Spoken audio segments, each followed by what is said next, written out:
Hello everyone, এই ভিডিওতে আলোচনা করব মাধ্যমিক এবিটিএ টেস্ট বা 2022-23-এর যে ইংরেজি পেজগুলি রয়েছে সেই ইংরেজি পেজগুলির মধ্যে 337 পেজ নিয়ে আলোচনা করব। এই পেজের সিন এবং গ্রামার পার্টের সমস্ত সমাধান দিব এই ভিডিওতে, এবং এর আগের যে পেজগুলি রয়েছে এই পেজগুলির সমাধানের ভিডিও ইতিমধ্যেই আপলোড করা হয়েছে। ডেসক্রিপশন বক্স এবং আই বটনে এদের প্লেলিস্টের লিঙ্ক দেওয়া রয়েছে, সেখান থেকে তোমরা দেখে নিতে পারো। তো চলো শুরু করা যাক। এই পেজটিতে তোমাদের প্রোজ পার্ট থেকে যে সিনটি রয়েছে সেটি রয়েছে দি ক্যাট থেকে। তো চলো এখানের সমস্ত কোশ্চেনের সমাধান দেখে নিই। তো প্রথমে এর দাগে এমসিকিউ কোশ্চেন রয়েছে। প্রথমে রয়েছে the cat appears when the family dash. তো অ্যান্সারটা হবে 4 দাগ সিটস ডাউন টু টি, যখন চা খাওয়ার জন্য বসে। এরপর বি এর দাগে রয়েছে the cat rubs himself against the legs of the dash. তো অ্যান্সারটা হবে 3 দাগ ফ্যামিলি মেম্বার্স। এরপরে সি এর দাগ রয়েছে the guest hands down the cat a bit of dash. তো কিসের অংশ দেয়, কিসের টুকরো দেয়, অ্যান্সারটা হবে 3 দাগ ফিশের টুকরো দেয়, মাছের টুকরো। এরপর ডি এর দাগ the cat firmly Rex the gazed at his dash. কোথায় আঁচড় কাটে, অ্যান্সারটা হবে 1 দাগ লেগ, পায়ে। ইয়ের দাগে রয়েছে the cat is particularly civil to dash. কার সঙ্গে ভদ্র, অ্যান্সারটা হবে 2 দাগ দি গেস্ট, গেস্টের কাছে সে ভদ্র। এরপরে বি এর দাগে রয়েছে কমপ্লিট দি ফলোয়িং সেন্টেন্সেস, এবং সি এর দাগে রয়েছে ট্রু ফলস। তো এগুলো খাতায় লিখে দেখিয়ে দিচ্ছি, চলো। 1 বি কমপ্লিট দি ফলোয়িং সেন্টেন্সেসে প্রথমে রয়েছে on being রেকড in the leg the guest actually wants to dash. তো পায়ে আঁচড় কাটার পর গেস্ট কি করতে চায়, যেটা করতে চাই সেটা হচ্ছে অ্যান্সারটা হবে kick the cat out of the window. লাথি মেরে জানালার বাইরে বের করে দিতে চাই ক্যাটটাকে। এরপর 2 এর দাগে রয়েছে the cat retires to a safe distance because. কারণটা কি, because of the guests boot. বুটের কারণে, গেস্টের বুটের কারণে সে নিরাপদ দূরত্বে একটা চলে যায়। এরপর 3 এর দাগে রয়েছে the family members gets delighted when dash. তো হোয়েন অ্যান্সারটা হবে the cat raked the guest in his leg. এটা হিজ, ইন হিজ লেগ, যখন বিড়ালটি ওই গেস্টের পায়ে আঁচড় কাটে। এরপর সি এর দাগে রয়েছে ট্রু ফলস। প্রথমে রয়েছে the guest gives a bit of fish to the cat. বিড়ালকে একটি মাছের টুকরো দেই, তো অ্যান্সারটা হবে ট্রু। তো সাপোর্টিং সেন্টেন্সটা হবে so with tears of rage and pain in his eyes he affects to be very much amused and sorts out a bit of fish from his plate and hands it down. এরপর 2 এর দাগে রয়েছে the cat appears to share his food with the family members. তো অ্যান্সারটা হবে false. তো বলছে দি cat appears, cat আবির্ভাব হয় টু শেয়ার, শেয়ার করতে, হিজ ফুড তার খাবারটা শেয়ার করতে, with the family members, family মেম্বারদের সঙ্গে শেয়ার করার জন্য সে আবির্ভাব হয়। তো অ্যান্সারটা হবে ফলস। তো অ্যান্সারটা যেটা সাপোর্টিং সেন্টেন্স হবে সেটা হচ্ছে when the family sits down to tea the cat puts in an appearance to get his share. সে তার নিজের ভাগটা পাওয়ার জন্য, সে ভাগটা দেওয়ার জন্য নয়, তাই জন্য এটা ফলস। এরপর 2 এর দাগে পোয়েট্রি পার্ট থেকে যে সিনটি রয়েছে সেটি রয়েছে দি স্নেল থেকে। তো এখানের কোশ্চেনের সমাধানগুলো দেখে নিই, চলো। তো প্রথমে রয়েছে এমসিকিউ প্রশ্ন। প্রথমে রয়েছে the snail shrinks into its house when it is dash. তো অ্যান্সারটা হবে এই 2 এর দাগ স্লাইডলি টাচড। যখন তাকে আলতো স্পর্শ করা হয় সে তখন নিজের বাড়ির মধ্যে গুটিয়ে যায়।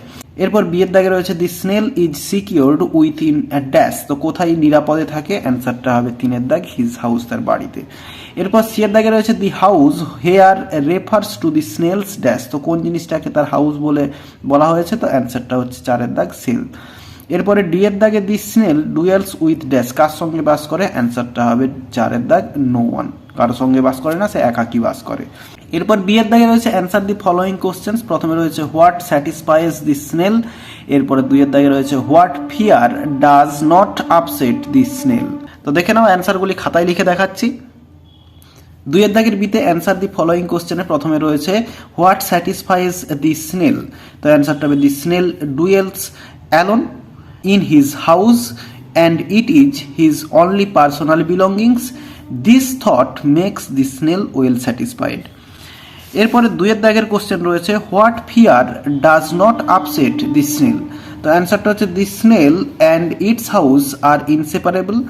ইট is seen clinging to grass, leaf, fruit or wall, but it is never afraid of falling down from any place.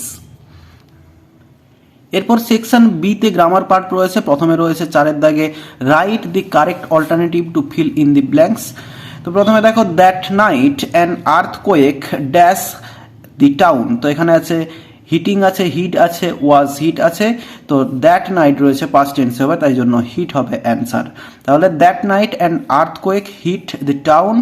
এরপরে we dash out of our beds. তাহলে we dash out of our beds, অ্যান্সারটা হবে we are thrown out of our beds. And door and windows dash, তো অ্যান্সারটা হবে র্যাটেলড। এরপরে 5 দাগে ডুয়েস directed রয়েছে। এতে রয়েছে fill in the blanks with appropriate article and prepositions. তো প্রথমে হবে leeches are found dash many parts dash the world. তো এখানে হবে found in many parts of the world. এরপরে রয়েছে some have suckers at each end of dash body. তাহলে অ্যান্সারটা হবে অফ দি বডি। এরপর বিয়ের দাগে যেগুলি রয়েছে সেগুলি খাতায় সমাধান করে দেখাচ্ছি, চলো। তো 5 দাগের বিতে প্রথমে রয়েছে সুরেশেস মাদার মেড সাম ডিলিশিয়াস পরাঠাস। তো এটা ভয়েস চেঞ্জ করতে দেওয়া আছে। দেখো তাহলে সাবজেক্ট হচ্ছে সুরেশেস মাদার, এরপরে মেড হচ্ছে ভার্ব এবং সাম ডিলিশিয়াস পরাঠাস এটা পুরোটা হচ্ছে অবজেক্ট, পাস্ট ইনডিফিনাইট টেন্সে রয়েছে। তাহলে অবজেক্টটা সাবজেক্টে নিয়ে আসবো, সাম ডিলিশিয়াস পরাঠাস। এরপরে পাস্ট টেন্সের যে বি ভার্ব হয় সেগুলো পরাঠাস আছে, তাই জন্য ওয়ার হবে। এরপর মেড থার্ড ফর্ম হয়ে গেল, প্রিপোজিশন বাই এবং সাবজেক্টটা অবজেক্টে চলে গেল সুরেশেস মাদার। অ্যান্সারটা হচ্ছে some delicious parathas were made by Suresh's mother. এরপরে 2 দাগে রয়েছে will it be all right he asked, change the mood of narration, narration change করতে দেওয়া আছে। তাহলে দেখো এটা ইন্টারোগেটিভ সেন্টেন্সে রয়েছে এবং ইয়েস নো কোশ্চেন্স রয়েছে, তার জন্য হি আস্কড, তো হি আস্কডই রয়ে গেল। এরপরে ডাব্লিউএইচ যেহেতু কোশ্চেন নেই, ইয়েস নো কোশ্চেন্স রয়েছে, সেক্ষেত্রে ইফ এলো, ইফ বা ওয়েদার আসে, তো ইফ নিয়ে আসা হলো সাবঅর্ডিনেটিং কনজাংশন। এরপরে সাবজেক্ট হলো ইট, এরপরে উইলটা টেন্স চেঞ্জ হয়ে উড হয়ে গেল, সঙ্গে বি অল রাইট। তো পুরোটা হলো he asked if it would be all right. এরপরে 3 দাগে রয়েছে হি স মি, এরপরে হি স্মাইল্ড, এটা হচ্ছে জয়েন ইন্টু সিঙ্গেল সেন্টেন্স, তো অ্যান্সারটা হবে সিইং মি হি স্মাইল্ড। তো পার্টিসিপেলে জয়নিং হয়ে গেল সিম্পল সেন্টেন্সে। তো সি এর দাগে রয়েছে ফ্রেজাল ভার্ব। তো প্রথমে রয়েছে হি ওর এ নিউ ড্রেস, ওর আছে, ওরের জন্য যে ফ্রেজাল ভার্ব হয় প্রথমে লিস্টটা দেখে নাও, look up, put up with, put on এবং কাম রাউন্ড। তো অ্যান্সারটা হবে পুট অন, ওয়ারের জন্য পুট অন হয়, ওর পাস্ট টেন্স আছে কিন্তু তাও পুট অনই হয়ে যাবে, কারণ ফার্স্ট সেকেন্ড থার্ড সব ফর্মই এক পুট, তো পুট অন হয়ে যাবে অ্যান্সার। এরপর 2 দাগে রয়েছে we should not endure animal practice. তো ইনডিওর রয়েছে, ইনডিওরের জন্য হয়ে যায় পুট আপ উইথ, তো অ্যান্সারটাও পুট আপ উইথই হয়ে যাবে। এরপরে 3 দাগে রয়েছে দি পেশেন্ট উইল রিকভার সুন, রিকভারের জন্য হয় কাম রাউন্ড, তো কাম রাউন্ডই অ্যান্সার হয়ে যাবে। তো এই পেজের সমস্ত সিন এবং গ্রামার পার্ট থেকে সমাধান দিয়ে দিলাম। ভিডিওটি ভালো লেগে থাকলে একটি লাইক করো এবং বন্ধুদের মধ্যে শেয়ার করো। আর আমার এই চ্যানেলে নতুন হলে চ্যানেলটি সাবস্ক্রাইব করে পাশে থাকা বেল আইকনটি প্রেস করো পরের ভিডিওগুলি সবার আগে পাওয়ার জন্য। তো এই ভিডিওতে যাত্রায় দেখাবে নেক্সট ভিডিওতে। ভালো থাকো সবাই, ধন্যবাদ।